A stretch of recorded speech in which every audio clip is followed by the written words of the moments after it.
Bob, it's great to be with you this afternoon. I hope you are doing well. Thank you, Debbie. I am, and I hope you are too. I am. Well, I enjoyed reading the book in the last week. Now, I've clearly known you a long time and knew a number of the people in the book that you wrote about. But I wondered, why did you write this book now? Well, it's clearly something I couldn't have written while I was still actively employed by General Motors because some people, either within General Motors or in other companies, might have taken offense. But it was a book I always wanted to write because I have worked for a number of very interesting personalities, and I felt that sometimes skewed personalities, people with a great deal of ability on one side, but some very serious flaws on the other. And I figured the broad public rarely, if ever, gets an inside look at the overall behavior of some of these famous executives that they've read about. So, what is your definition of leadership, especially in business? What do you look for in a good leader? Well, you definitely the most important prerequisite is an absolute sense of integrity, because if that isn't there, then everything else is built on a house of cards. But you also look for uh, a healthy degree of self-confidence. There has to be some ego. You can't have a retiring, shy person who likes to defer to other people. That's not possible. It has to be somebody with some command presence. A leader also has to obviously have decent interpersonal skills, but must have the ability to communicate because a leader can't say, do this and don't ask why. Just do it because I say so. That's not a very effective form of leadership. A much better form of leadership is to use the power of verbal or written communications to paint the vision that everybody wants to follow. And once you've got all of the troops mobilized and wanting to go in the same direction as you do, then it becomes pretty easy. Well, I read this book a couple of times preparing to talk about this today with you, and I honestly was trying to figure out who did you think was the most effective leader, or did you have a favorite leader? And I had a difficult time because you did give both the pluses and the minuses. Ultimately, I sort of used the scoring that you did at the end of the book.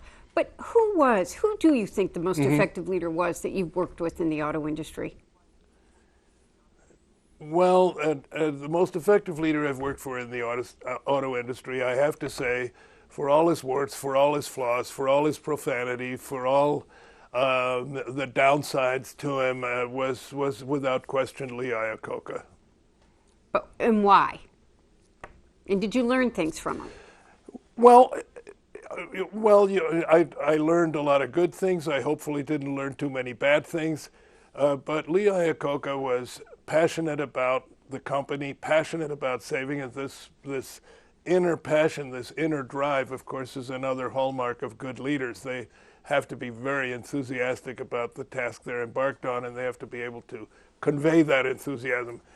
Lee Iacocca was a brilliant communicator, and he also on good days, and he was sometimes off his game a little bit, but on good days, he could listen to a very, very complex, multifaceted business problem and listen to everybody talk. And after about 30 minutes, he'd say, wait a minute, everybody shut up. I think I've got this figured out. And then he'd lay out an impeccable step-by-step plan. There were other days when seemingly obvious problems seemed to escape him.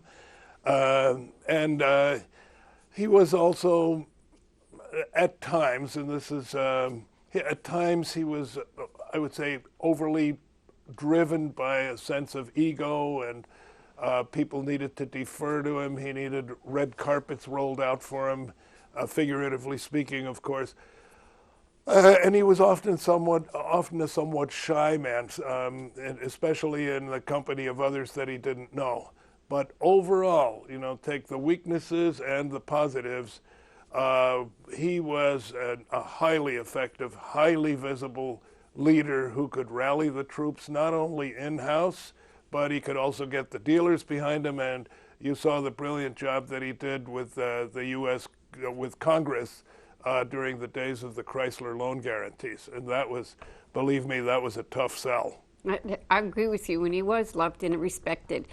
I was trying to figure out also who you least respected. Who in your career or in your life that you wrote about did you least respect, and why? Well, certainly Art Hawkins, whom I never worked for directly, but he was the CEO, chairman and CEO of Exide Corporation, at the time world's largest producer of lead-acid batteries, and I succeeded him as CEO of the company. And I mean, I just uncovered the biggest possible can of worms. He was in violation of many state and federal laws, found guilty of racketeering. I mean, there was not only a lack of integrity, but there was also a colossal ego, self-dealing. I mean, this man never should have been in a position of responsibility in any large organization. But again, he possessed some of the traits that good leaders have, which was the enormous degree of self-confidence, the command presence. You know, he looked like a leader, he sounded like a leader, he used the vocabulary of leadership, and people were persuaded by him, they did follow him, they were fooled by him. So again, it was somebody who possessed the skill set, but did not possess the moral or ethical requirements to be a leader.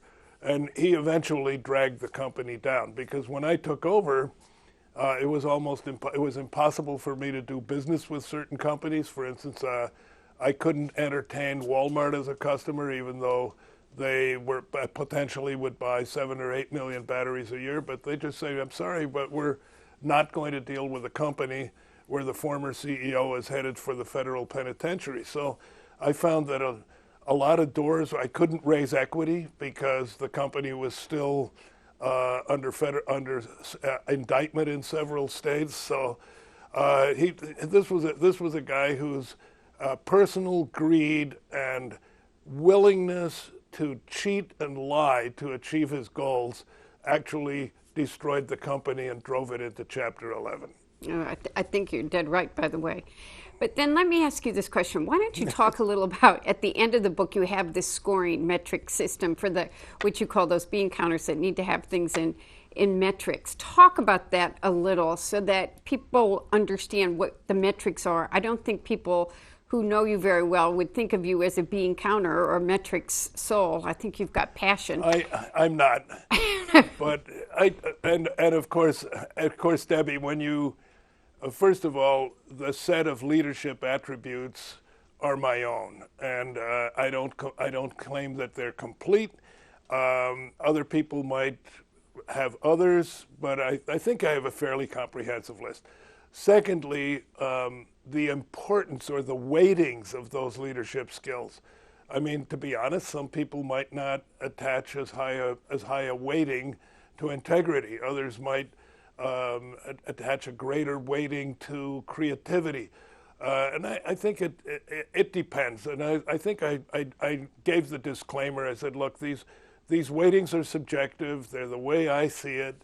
Other people might have different weights. But I wanted to, at the end of the book, I wanted people to have an opportunity to kind of see an effort, even if it's subjective quantification, but I wanted them to see some sort of quantified way of assessing who's best, who's second best, who's third best.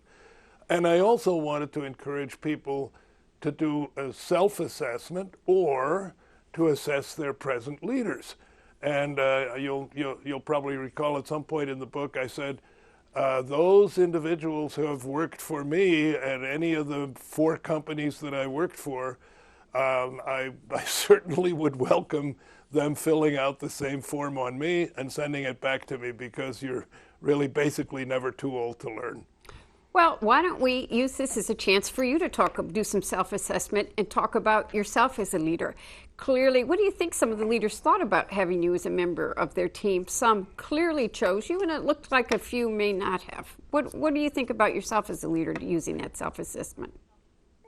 Well, first of all, I don't classify